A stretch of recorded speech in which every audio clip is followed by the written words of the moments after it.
Assalamualaikum warahmatullahi wabarakatuh. Perkenalkan, nama saya Muhammad Farisi Maulana Yusuf, mahasiswa UT Jakarta, Prodi S1 Sistem Informasi dengan NIM 0513969954. Video kali ini merupakan video tugas 3 dari mata kuliah Basis Data, di mana tugas 3 ini adalah A. Melakukan praktikum transaksi dan B. Melakukan praktikum basis data terdistribusi. Yang pertama, saya akan mempraktekkan praktikum transaksi. Saya akan menggunakan database yang pada tugas sebelumnya saya buat, yaitu database rumah sakit. Di sini saya sudah membuka database rumah sakit di web browser phpMyAdmin dengan mengetikkan localhost. Hal ini menunjukkan bahwa saya sudah menjalankan modul Apache dan MySQL ya.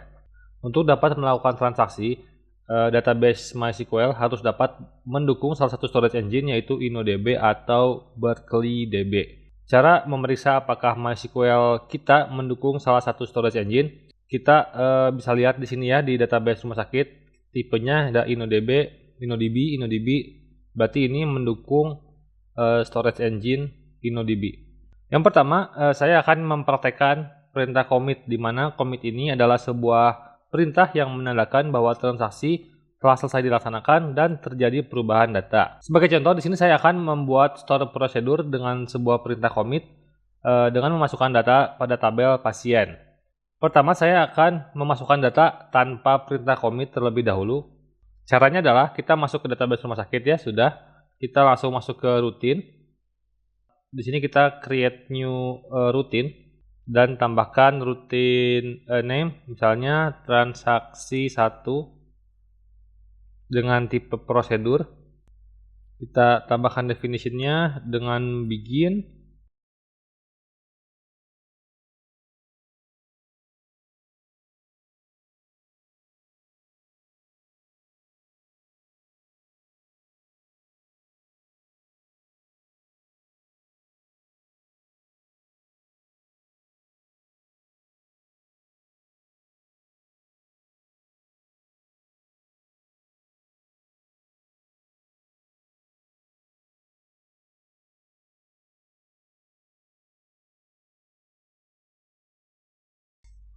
Masukkan ID pasiennya, kita udah sampai berapa ya kemarin ya, saya lupa. ID-nya 1, 2, 3, 4, 5, 6, berarti 7 ya. ID 7, nama pasiennya misalnya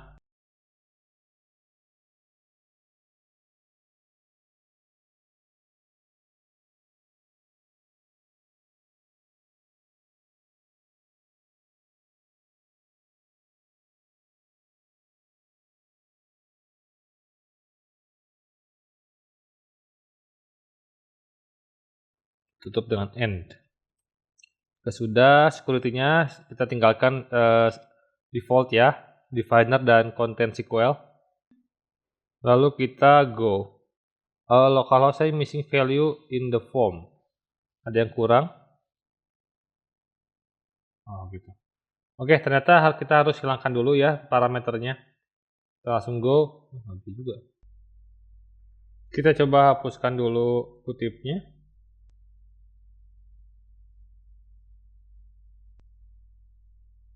Kita coba sekarang. Oke, bisa ya. Saya salah di di kutip berarti. Selanjutnya, saya akan mencoba menjalankan transaksi 1 dengan perintah call pada SQL. Kita akan masuk ke SQL. Sudah ada ya prosedurnya 1. Kita masuk ke SQL. Oke, kita leave. Kita call transaksi 1. Transaksi 1, kita go. Nah, karena kita tidak menggunakan commit, setelah saya refresh atau masuk kembali ke tabel pasien, ID pasien nomor 7 hilang kembali ya. Maka kita setelah itu akan mencoba menggunakan commit. Kita edit transaksi 1-nya. Kita tambahkan di sini commit ya. Commit, kita go. Kita jalankan lagi call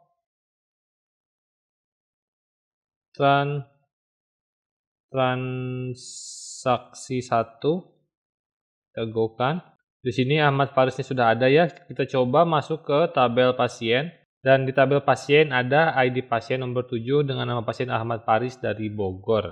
Maka itulah perintah commit pada praktek kali ini. Selanjutnya, saya akan mempraktekkan perintah rollback atau pernyataan rollback yang digunakan untuk menggugurkan perintah yang sedang berjalan. Hal ini berguna jika ada suatu hal yang tidak diinginkan pada sistem. Namun perlu diingatkan bahwa pernyataan rollback akan berpengaruh jika perintah yang sedang berjalan belum commit. Misalnya, kita akan menjalankan perintah update pada data di tabel pasien dengan melakukan perubahan nama pasien. Misalnya Ahmad Faris menjadi Faris Ahmad gitu ya. Tapi dengan pernyataan rollback, maka perubahan tersebut tidak akan terjadi.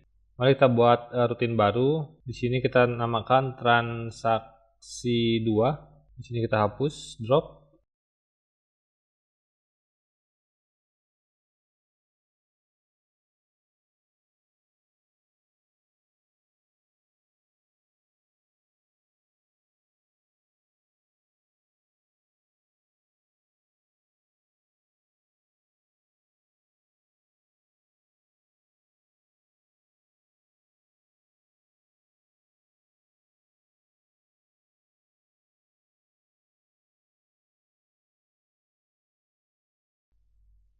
Lalu kita jalankan, go.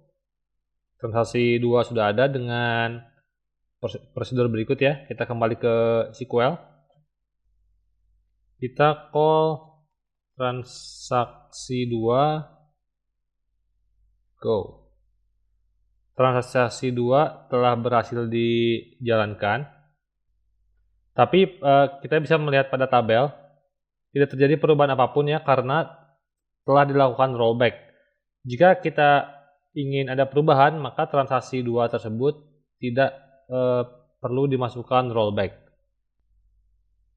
Untuk lebih jelas terkait dengan rollback, maka kita coba buat rutin baru dengan transaksi 3. Transaksi 3.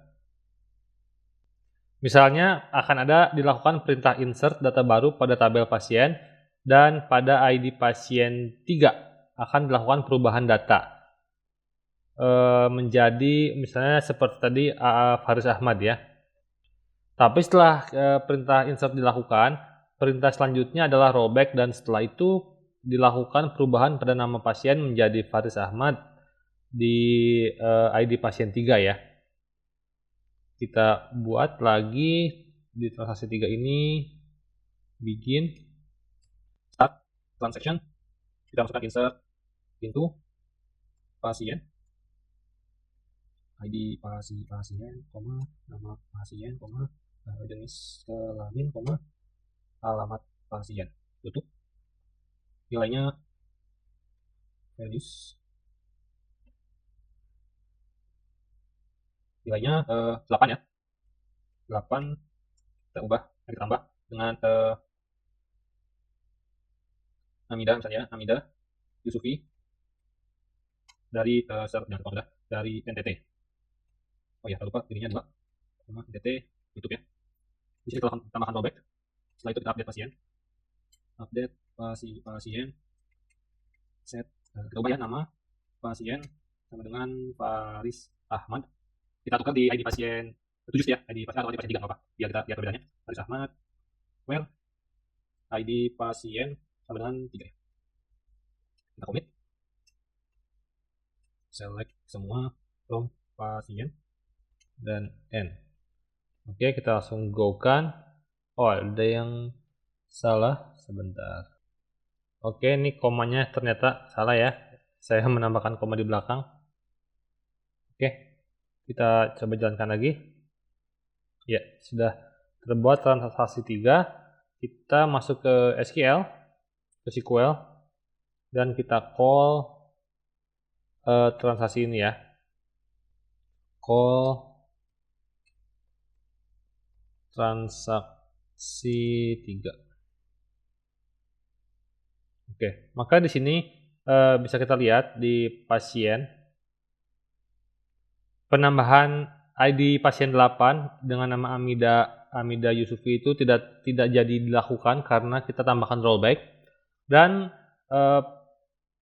perintah atau SQL Farisi Ahmad ini jadi dilakukan ya, Faris Ahmad. Jadi diganti yang awalnya saya lupa siapa awalnya ya. Awalnya itu Maulana Yusuf ya. Maulana Yusuf menjadi Faris Ahmad ya. Yang ketiga adalah checkpoint, di mana checkpoint ini merupakan tempat titik di mana proses terakhir disimpan. Seperti yang telah kita pelajari bahwa suatu perintah rollback adalah membatalkan atau mengembalikan suatu perintah ke kondisi di mana transaksi belum terjadi. Tapi supaya sebuah transaksi berjalan dengan optimal, maka kondisi rollback tidak harus dikembalikan ke kondisi awal, akan tetapi bisa dikembalikan ke posisi tempat checkpoint terakhir. Misalnya ada 3 buah data yang akan dimasukkan ke dalam database, seperti berikut misalnya ya. Kita coba buat lagi di rutin yang keempat ya. Transaksi 4. Kita hapus parameternya saja. Oke.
Select bintang from pasien. End. Kita coba go. Oke. Untuk rutin transaksi 4 berhasil dibuat. Pada baris kelima kita bisa melihat setelah melakukan insert ini, kita melakukan save poin 1 ini ya. Kita coba jalankan transaksinya all transaksi 4. Go. Oke, berhasil. Dari hasil transaksi 4 ini, kita dapat lihat data yang masuk ke tabel pasien hanya ada 2 ya, yaitu Kevin dan Lulu. Untuk data Ayu itu tidak jadi dibuat karena di rollback, tidak jadi ditambahkan gitu ya. Berikutnya ada trigger, yaitu sebuah perintah atau event yang dapat memicu perubahan sebuah database. Event yang dapat digunakan yaitu memasukkan atau insert, ada update, ada delete. Event-event tersebut ditambahkan sebuah kata kunci pemicu yang di dalam trigger terdapat 2 buah kata kunci yaitu before dan after. Before dilakukan sebelum sebuah perintah seperti insert, update, dan delete tadi dilaksanakan, sedangkan after dilakukan setelah sebuah perintah dilaksanakan. Kita bisa melihat tabel berikut untuk perintah dalam trigger. Ada perintah before insert di mana trigger berjalan sebelum perintah insert dilaksanakan. Ada after insert, trigger akan dijalankan setelah perintah insert dilaksanakan. Ada before update, after, dan berikut seterusnya ya sampai before delete dan after delete. Baik, untuk mempraktekannya saya akan membuat tabel baru. Kita ke MySQL, yaitu tabel obat ya. Saya coba masukkan perintah MySQL-nya, kita jalankan. Sudah ada tabel obat di sini. Setelah kita membuat tabel obat, kita buat tabel transaksi obat ya. Ini adalah perintahnya, langsung kita jalankan. Oke, tabel transaksi obat sudah muncul di sini ya. Lalu kita hubungkan tabel tersebut, relasinya di designer ya, seperti yang pada kita lakukan di tugas 2. Selanjutnya adalah melakukan relasi dengan tabel yang telah ada, yaitu antara tabel pasien, tabel transaksi, dan tabel obat ya. Oh iya, saya lupa tambahkan indeks ya. Saya lupa tambahkan indeks di transaksi obat maksudnya ya. Transaksi obat, kita tambahkan ID pasien ke indeks dan ID obat ke indeks. Jadi kita sekarang buat ID pasien ke ID pasien. Oke. Dan buat ID obat ke ID obat. Oke. Nah, dalam desain satu ini terlihat tabel obat dan tabel transaksi obat telah berelasi ya. Tabel obat nih telah berelasi. Maka selanjutnya dalam mencoba perintah trigger ini kita akan fokus pada ketiga tabel, yaitu tabel pasien, transaksi obat, dan tabel obat. Namun sebelum melanjutkan praktikum, saya akan menambahkan data pada tabel obat ya. Kita insert.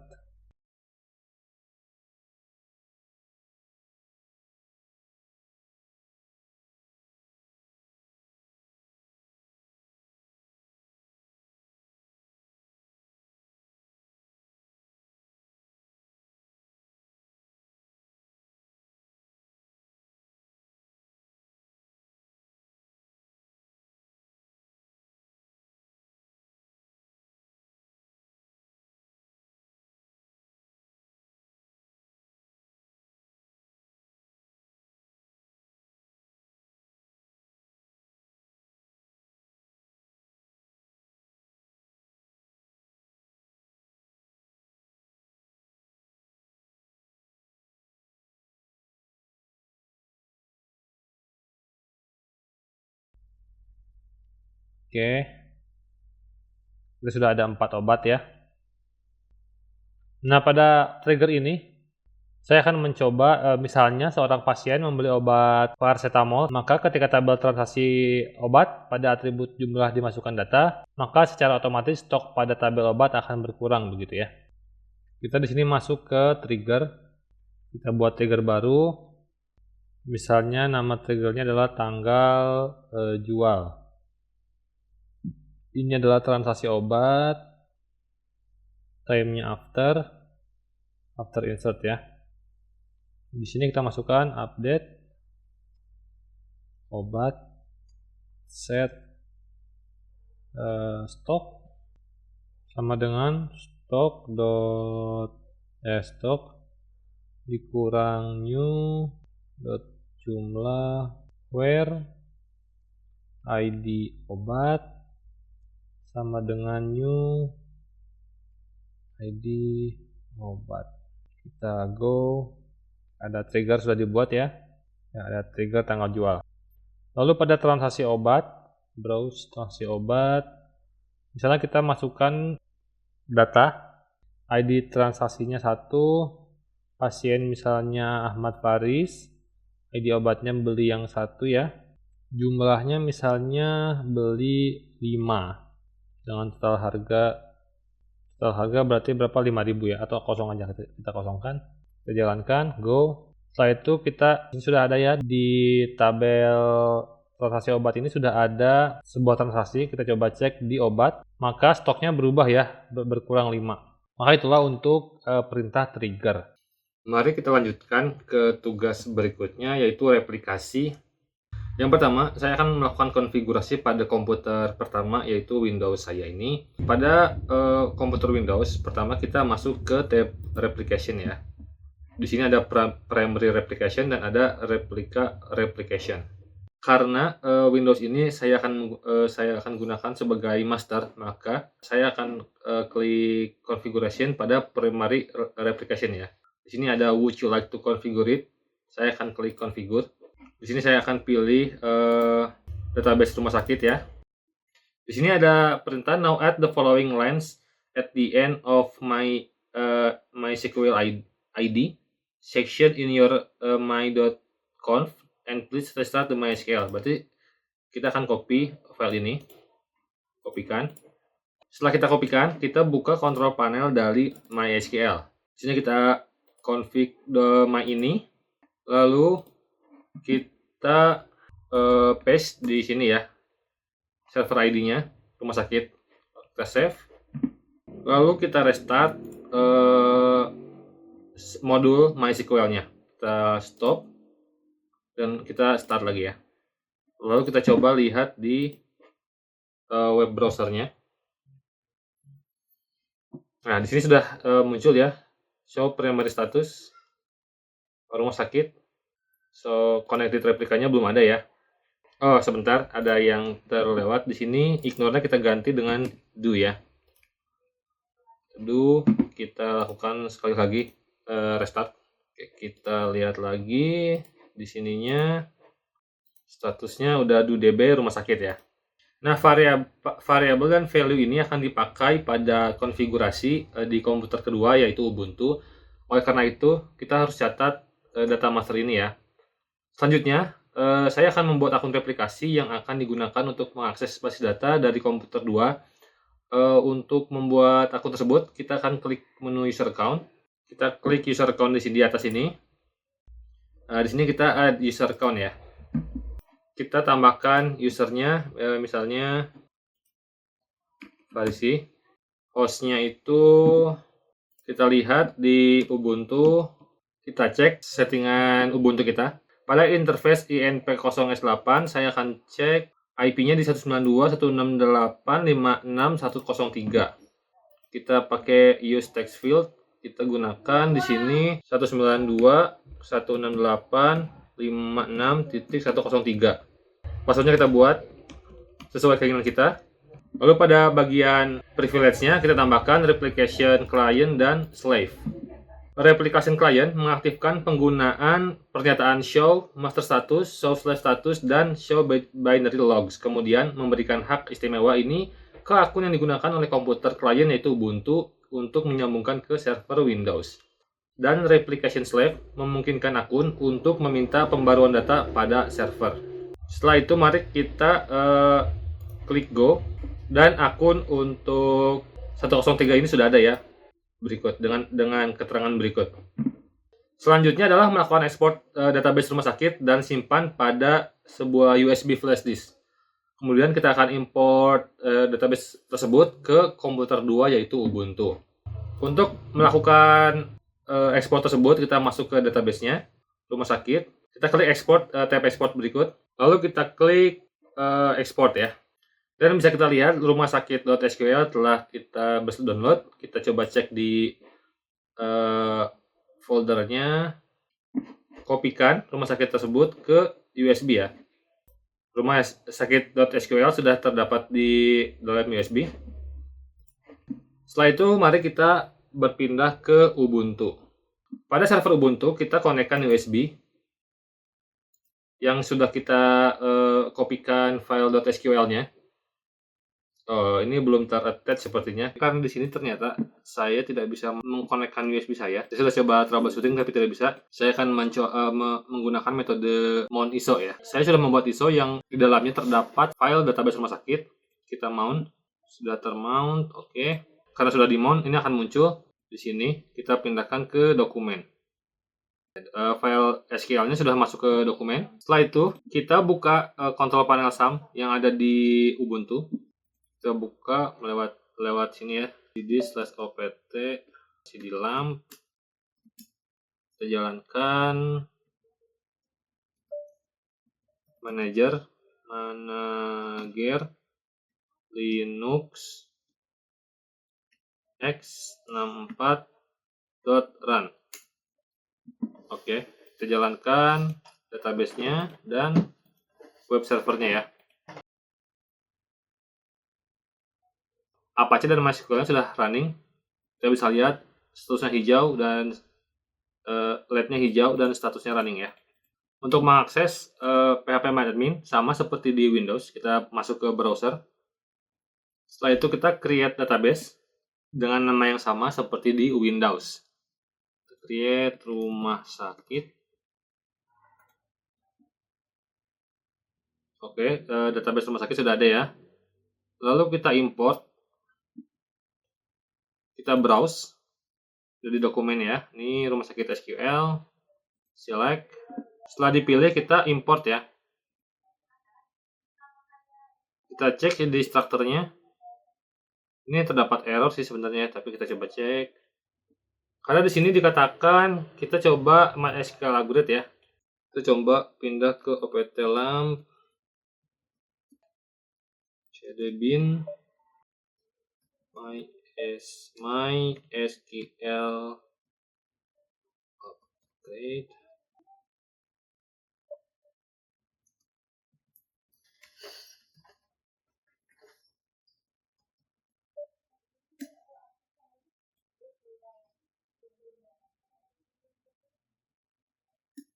Oke, kita sudah berhasil melakukan upgrade. Kita coba PHP by adminnya lagi ya.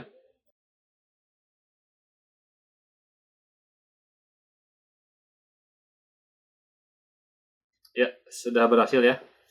Kita coba cek strukturnya. Oke, semua tabel sudah muncul ya. Lalu kita masuk ke replication untuk konfigurasi replikanya ya. Untuk konfigur, username-nya kita samakan.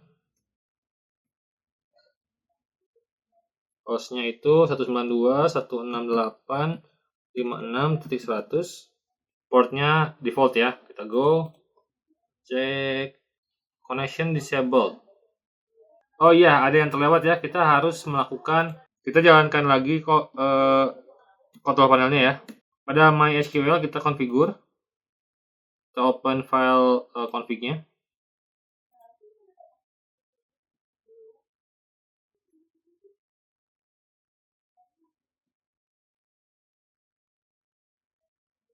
Kita coba langsung akses saja filenya ya di folder lamp etc my.cnf ada ya. Oke, filenya ada. Kita ubah di sini 2. Kita buka PHP adminnya. Kita tambahkan server ID berikut ke file my.cnf-nya ya. Paste. Lalu kita tambahkan replicate do db sama dengan rumah sakit. Save. Oke, sudah tersave. Maka kita coba masuk ke control panel dan lakukan restart ya.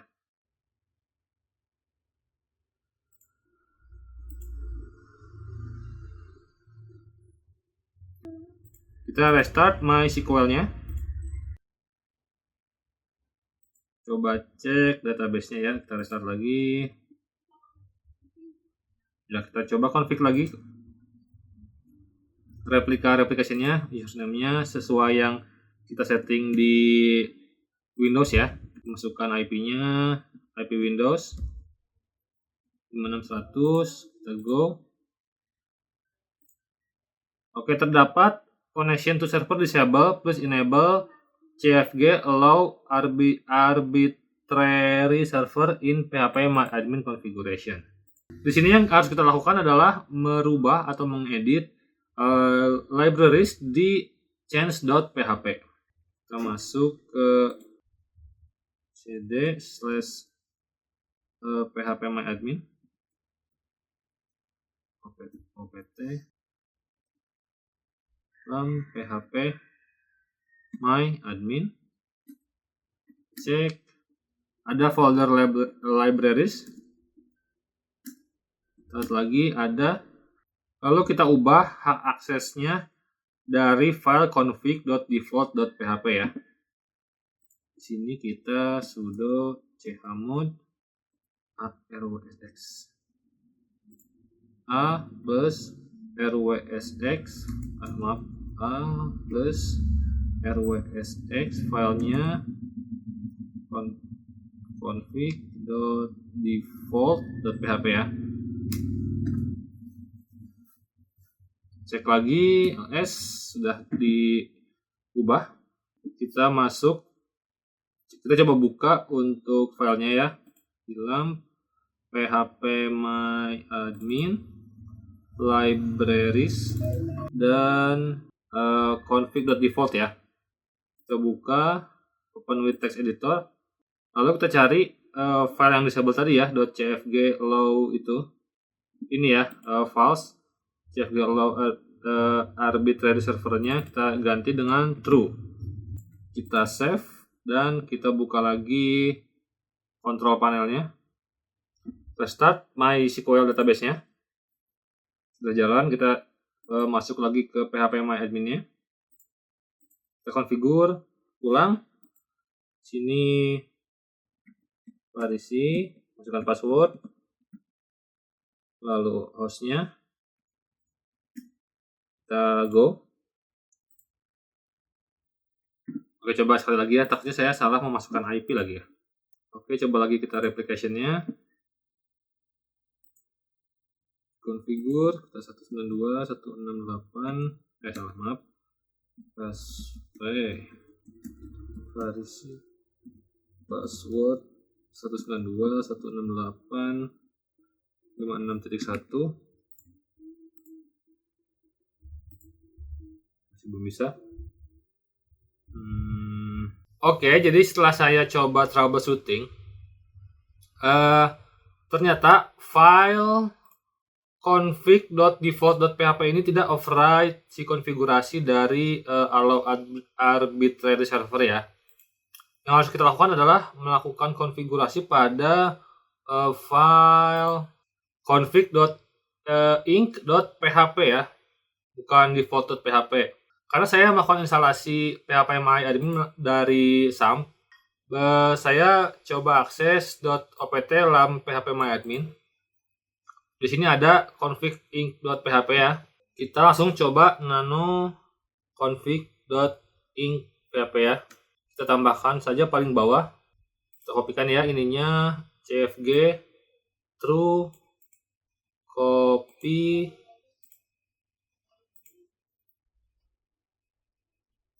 lalu kita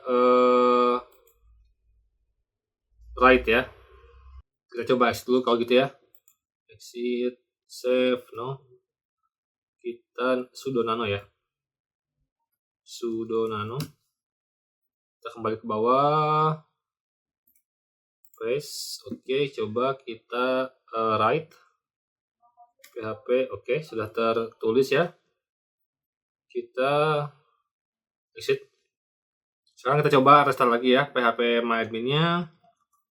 Sudo /opt /lam restart. Maaf, kurang lapnya. Kita coba lagi ya, apakah sekarang bisa. Kita coba sekali lagi untuk menambahkan replication-nya ya.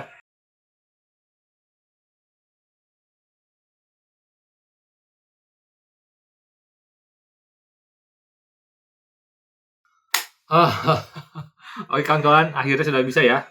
Sekarang adalah melakukan master pada slave. Namun sebelum mengubah master, kita harus melakukan pengecekan kembali status master pada komputer 1 dengan cara seperti berikut. Kita masuk ke replication-nya, show primary status, lalu kita catat catat statusnya ya. Lalu kita sekarang masuk ke ini lagi ya, setelah kita catat tadi statusnya, kita masuk ke terminalnya. Kita clear dulu. Pada Ubuntu kita masuk ke /opt lam bin dan kita jalankan MySQL ya. MySQL -urut masuk ya. Kita coba cek dengan show status slave. Di sini terjadi error karena slave-nya tidak aktif ya. Jika slave sudah dalam keadaan tidak aktif, maka selanjutnya adalah melakukan perubahan pada master slave dengan cara mengetikkan perintah berikut ya. Change master to master hostnya adalah 192.168.56.1, lalu master usernya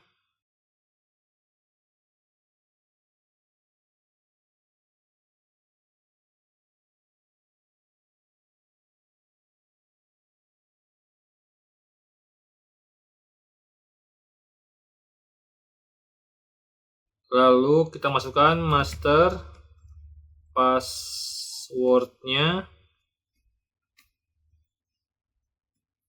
Ini password ya, password. Lalu kita masukkan master log file sama dengan ini yang kita lihat datanya di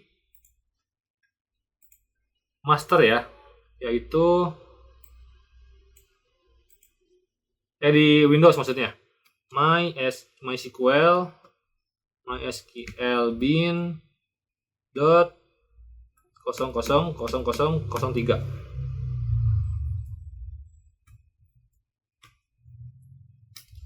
Lalu master log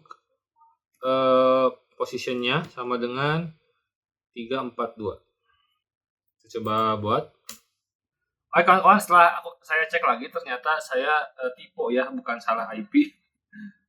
Di S2 master kita pakai yang satu, tapi user pakai password. Password itu log file lalu log post ya. Oke, kuat sudah berhasil ya. Mari kita cek status master slave-nya di phpMyAdmin. Kita cek show replica status table, slave IO dan SQL-nya tidak running ya. Oh iya, kita coba start slave-nya ya. Running start rep slave.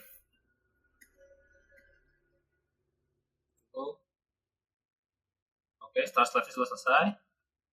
Kita thread-nya masih belum berjalan ya.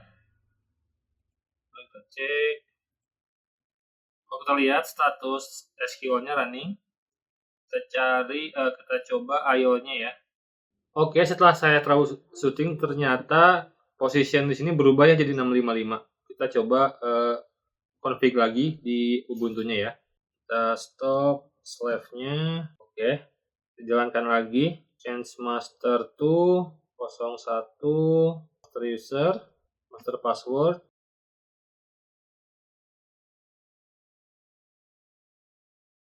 Lognya ini betul. Di sini kita ganti 655 ya. Oke, berhasil. Kita start lagi slave-nya. Kita coba restart ya.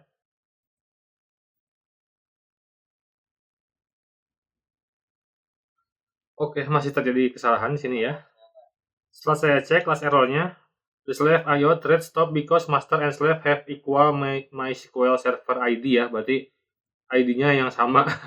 Oke, kita coba ubah ID-nya ya. Oke, teman-teman, setelah saya coba troubleshoot ternyata dari file my.ini itu ada yang harus kita ubah, yaitu server ID. Di sini tidak boleh ada dua ya. Jadi antara 1 atau 73 ini ya. Jadi saya di sini memberi crash pada server ID 1 dan hanya menggunakan server ID 738 sekian. Dan pada file my.cnf juga kita gunakan salah satu server ID-nya antara 2 atau yang 17 sekian itu ya. Dan setelah saya cek statusnya di sini berhasil. Yes, kita coba lihat dari web servernya apakah berjalan. Oke, sudah berjalan ya. Si replika statusnya di sini yes dan yes. Tahap terakhir adalah pengujian replikasi database-nya. Untuk melakukan pengujian apakah replikasi telah berjalan dengan baik, maka kita harus melakukan perubahan database pada komputer 1 atau Windows saya. Kemudian kita lihat hasilnya pada database yang ada di Ubuntu ya. Oke, pada Windows kita akan mencoba perubahan pada database obat ya. Kita coba ubah, kita buat transaksi mungkin ya, kita buat transaksi, insert, transaksinya 2, kita kasih Kevin, ID-nya segini, jumlahnya 1000 mungkin ya, biar terlihat jelas, dan harganya kita kosong saja ya. Oke. Di sini obat yang keempat ya kan, jangan yang keempat deh, yang kedua ya, akan berkurang 1000 ya. Go. Kita lihat lagi di strukturnya. Obat 2 berkurang 1000. Obat 2 berkurang 1000 ya, yang asalnya 4000 menjadi 3000. Lalu kita coba buka Ubuntu, database di Ubuntu ya. Kita lihat database-nya. Masuk ke obat. Stoknya sama ya, di sini terjadi berubah menjadi 3000 dan transaksinya bertambah 1 transaksi ya. Jadi begitulah tutor dan teman-teman praktek database untuk transaksi dan replikasi. Apabila ada kesalahan, mohon koreksinya. Saya Muhammad Farid Simon Yusuf. Terima kasih sudah menonton. Wassalamualaikum warahmatullahi wabarakatuh.